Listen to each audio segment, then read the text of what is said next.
Então, biblioteca. Aqui a instituição, nós aqui também escrevemos para a escola, que esse espaço, até aqui nós não temos gabinete. Aquele gabinete é um caso. Até foi bem, quando também a extensão vem, a extensão assim que vem, as crianças fazerem barulho. Depois eles dizem assim, olha, aquilo não é a direção da escola.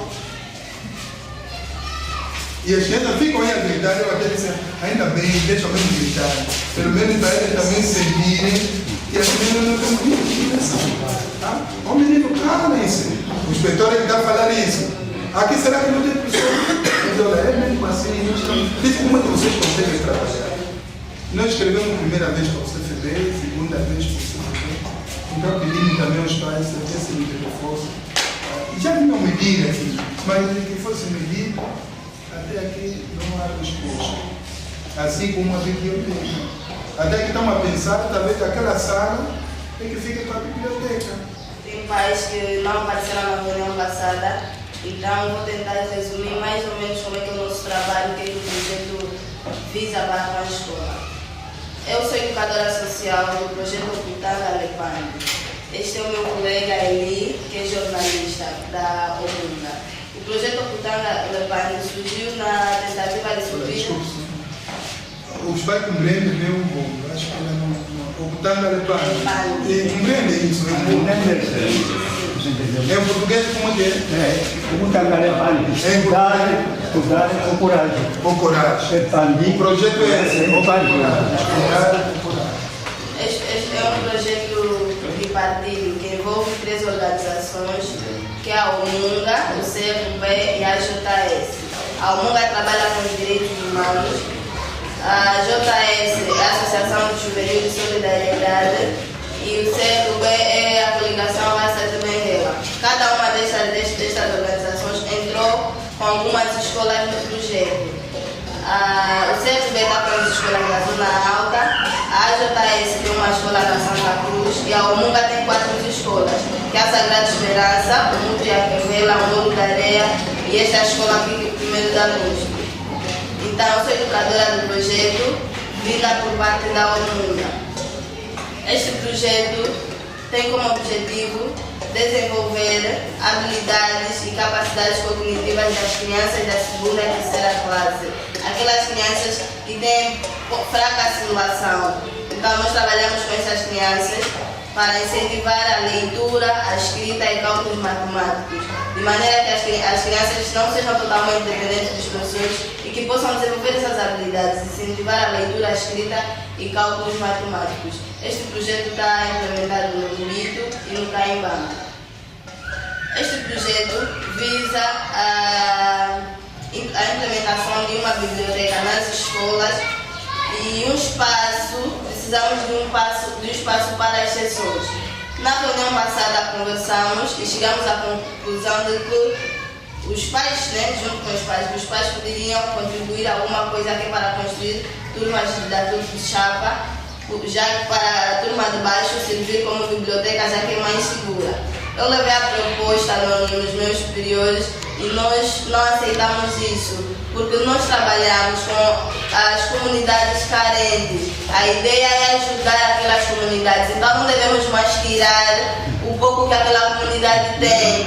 Então, neste projeto, nós temos feito pedidos de apoio para as instituições financeiras e outras empresas, no sentido de nos ajudarem na questão da biblioteca e de espaços para as sessões. Na reunião também comentou-se que o CFB havia prometido, como o senhor Félix acabou de falar, mais turmas aqui. Eu marquei uma audiência com o senhor, com o PCA do CFB, na terça-feira passada. Eles não se fazia presente na província. Falei com o senhor, quem me atendeu foi o senhor Paulo Chitada, responsável administrativo da área financeira do CFB. Eu conversei com ele, expliquei o projeto, expliquei os nossos interesses para com a escola e o quanto beneficia as crianças desta comunidade. Não só as crianças que estão inseridas no projeto, mas as outras crianças do bairro também. Porque a biblioteca não vai servir só para as crianças do projeto. Os jovens que vivem aqui no bairro, as outras crianças vão poder entrar frequentar a biblioteca, terá computadores, as crianças terão acesso a uma pequena formação como utilizar o computador. E terá livros, as crianças vão poder entrar na biblioteca para ler. Tudo que podemos fazer dentro da biblioteca, elas vão fazer. A biblioteca também terá internet, um ponto muito importante, porque vão pesquisar, vão se comunicar com pessoas de outro mundo, vão saber mais sobre o mundo. Então as crianças aumentam as habilidades intelectuais da criança, dos jovens desde que vivem aqui neste bairro. E também os pais, quando puderem ir lá dar uma olhadinha, saber alguma coisa, também podem. Então, o senhor Paulo Chitata, ele disse que não podemos fazer construções definitivas aqui nesta escola, apresentou os seus motivos, e disse que o CFB não trabalha com valores, não trabalha com dinheiros, mas dentro das possibilidades deles, haveriam de fazer contatos com outras empresas para pelo menos colocarem 2 contentores aqui, com ar-condicionado, um para servir como biblioteca e o outro para servir como a sala onde vou poder trabalhar com as crianças. Nós trabalhamos com as crianças à base de brincadeiras, porque nós sabemos que as crianças aprendem brincando, elas ficam mais motivadas. Suponhamos, se eu tiver que ensinar uma canção para a criança, eu não vou ensinar assim verbalmente. Ensino, elas vão captando o que eu estou a dizer. Não, eu pego numa folha, escrevo a canção e distribuo para todas as crianças. Na medida que elas vão lendo, vão aprendendo e vão saber como é que se escrevem as palavras. Elas estão a aprender a cantar, ao mesmo tempo a ler. E depois elas podem copiar a canção e estão a aprender a escrever também. Então, a nossa ideia, o nosso trabalho é mais ou menos esse. Para quem vê de longe, pensa que as crianças estão simplesmente a brincar. Mas quem chegar perto vai reparar que não é exatamente uma brincadeira só. Estão a brincar e a aprender ao mesmo tempo. Tem vezes que nós temos uma brincadeira 2 a 2. As crianças se juntam 2, abraçam-se. 4 a 4. Depois eles abraçam-se. Eles ficam todos empolgados. Depois eu digo 4 mais 4. Eles pensam 4 mais 4, vão contar 1, 2, 3, 4 mais 4, 8. Eles juntam-se em 8 grupos. Eles estão a brincar, porque a preocupação é juntar-se, mas ao mesmo tempo estão a aprender matemática. Então o nosso trabalho é este. Como nós na reunião passada havíamos concordado que nos encontraríamos no dia 22, sábado, que é para darmos sequência a esta questão da biblioteca e do espaço. Então, os pais vão para a cena, eu tive cá, estava a mãe, mais o pai, sim, e já não apareceu mais ninguém. Então, eu vi a necessidade de passar novamente as convocatórias e para todos aparecermos aqui. Mas outra coisa que me entristece muito é que os pais não estão interessados, não mostram interesse. Porque aqui nesta sala, acredito que não temos mais de 45 encarregados, mas nós temos 80 crianças, era suposto estarem 80 encarregados aqui, para além das entidades desta comunidade, mas aqui não chega a 50 encarregados. Quer dizer que os pais não estão interessados, e se o pai não estiver interessado, a criança também não tem interesse nenhum, porque os pais devem incentivar as crianças a aparecerem nas sessões. E as crianças não aparecem nas sessões. Algumas crianças daqui do bairro, eu já visitei as casas das crianças, já conversei com os pais, elas aparecem. Quando eu chego e vejo que não está aparecendo, eu vou em casa, eu digo, lá já está na hora, já são 13 horas. Muitas crianças dizem, não, senhora, eu vou lavar a louça. Eu digo, vem a sessão, lava a louça, vem a sessão. Quando você sair, vai lavar a louça. Não, meu pai vai me bater, a minha mãe vai me bater, a minha mãe vai me falar. Não há avanço. E a criança não aparece porque tem que lavar a louça. Quando se ela aparecesse, de certeza que ela vai aprender algo que nunca ninguém vai lhe tirar. A inteligência é algo que nós morremos com ela. Ninguém nos tira.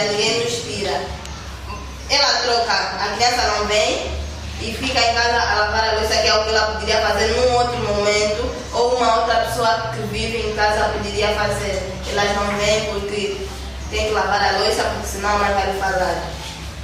Todos me chamam de Felícia. Nós não queremos transportar aquele ambiente da sala de aula para as sessões. Por isso é que nas sessões nós preferimos sentarmos no chão, né? Nesse caso na lona, que é para as crianças ficarem mesmo à vontade, elas poderem fazer as coisas à vontade. Então nós temos estado debaixo, aqui, antes era aqui, às vezes lá naquela turma, mas agora a responsável do centro social não cedeu espaço, ficamos ali embaixo. Ela disse, não, eu ainda vou lavar louça. Lava noutra hora. Não, a minha mãe vai me falar. Minha mãe vai me falar, não posso ter que lavar mesmo agora, senão ela vai me falar. Ela não veio. Quando chegou na sessão, já estávamos a terminar. E muitas crianças dão mesmo essas desculpas, porque eu vou lavar a louça e ainda vou fazer trabalho de casa. Não é que elas não podem fazer, até porque no nosso programa temos direitos e obrigações da criança. E as crianças vão aprender quais são os direitos delas e quais são as obrigações delas. Ou os deveres delas. E um dos deveres da criança é ajudar os pais na questão da organização da casa. Porque ajudando, elas também tornam-se mais organizadas.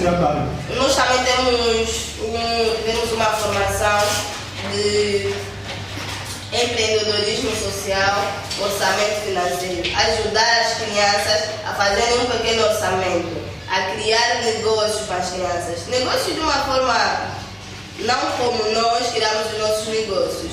Ontem eu estava a conversar com a senhora responsável do centro social e ela disse que tem material ali para abordar as crianças mais crescidas.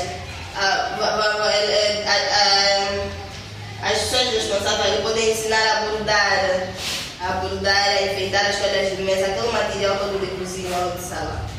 E nós, as crianças dos 13, 12, 14 anos, para o empreendedorismo social, podem aparecer ali na medida que vão abordando, aquilo que elas vão abordar. Depois nós podemos fazer com que elas vendam aquilo e terão um valorzinho. E aquele valor nós vamos ajudar elas a aplicarem. Como é que vão usar? Vão usar na questão do material didático. Isso ajuda os pais também. Em vez do pai pegar mais o seu valor para dar à criança, se tiver já uma noçãozinha, ela vai vender aquele material, vai poder comprar, vai vender o seu produto acabado para comprar um livro, uma estilográfica, ajudar muito. Mas para isso os pais têm que incentivar as crianças a aparecerem.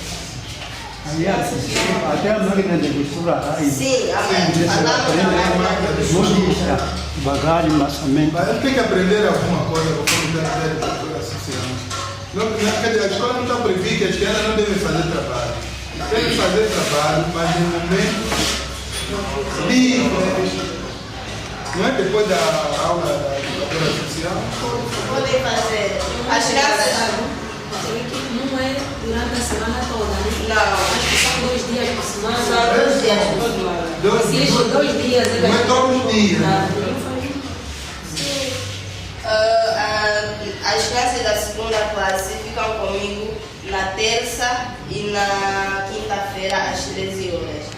As crianças da terceira classe que estudam de manhã vêm na quarta e na sexta 8 ou 13 horas. E as que estudam de tarde vêm de manhã na quarta e na sexta às 8 horas. Não, é só 1h30 de sessão, 1 hora, no máximo 2 horas. Não leva muito tempo. Ok? As crianças vão aprender. Nós podemos utilizar materiais reciclados para produzir uma obra de arte.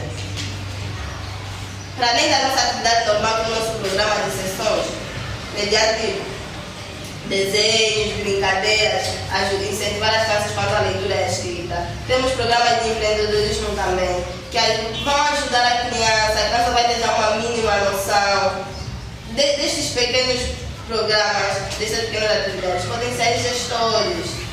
Se a criança com 14, 15 anos, 8 anos já sabe que pode utilizar esse material para fazer isto. Fazendo isto neste produto acabado, pode vender, não vende caro, um preço simbólico, pode ser 100 kwanzas, mas ele sabe que com aqueles 100 kwanzas pode tirar 30 kwanzas para comprar um caderno. Ali o pai não tem necessidade de tirar mais 30 kwanzas para comprar a criança.